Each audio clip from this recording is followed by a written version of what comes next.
So this is the SOB3D Nina Classic Devkit. The purpose of this Devkit basically is for transferring weights to your object. So we've already made a shared object in the modeling phase.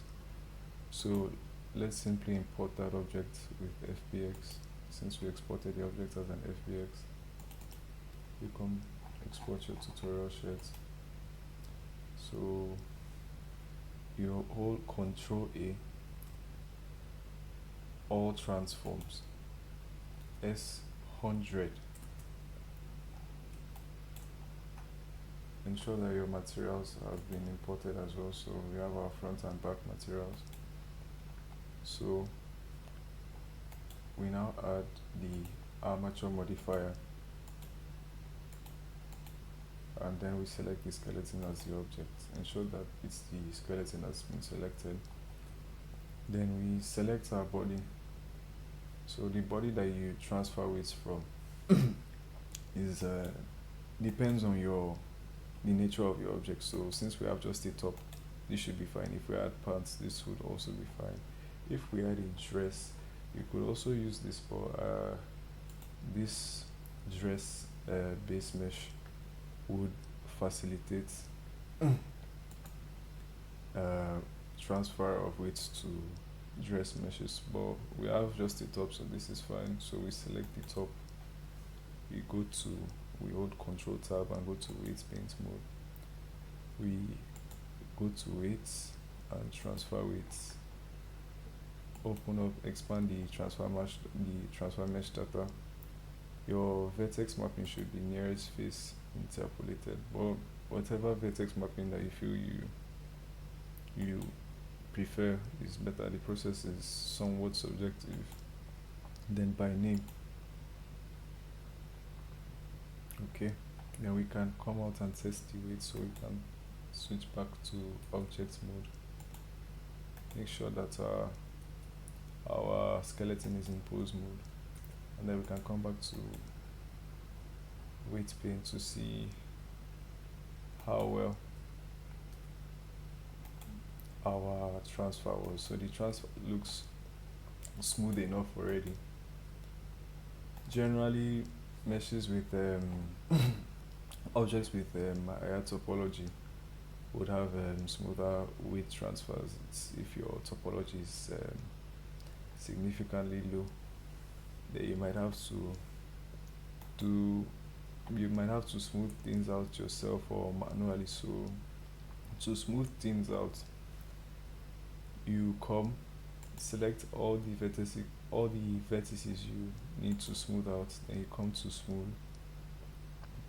Now I'll just show you for the sake of for those who would need to, and you select all groups or or any group that you need smoothing for.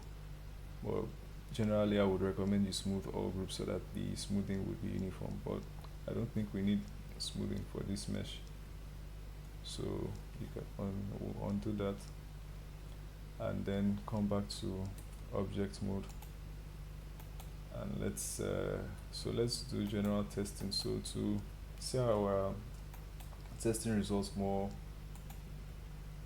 in a clearer way, let's change the viewport color, the viewport colors of the objects. So I've made the front green. This doesn't affect our core material, it just affects the way we see it in the blender scene. So you can pose it. I did that so that in case we see a gray area sticking out of the shirts, we know that there's a glitch or it's clipping there. So you can test the posing manually, or you can use the poses that are already in the Devkit. So you can drag your timeline across, or you can simply play. So hide your skeleton to make sure you're seeing your results better. Okay, so observe from as many views as possible. Okay, let's look at the back. Okay, side looks fine too. Okay, so we now have to export the shirt to the game. So select your shirt and then the skeleton.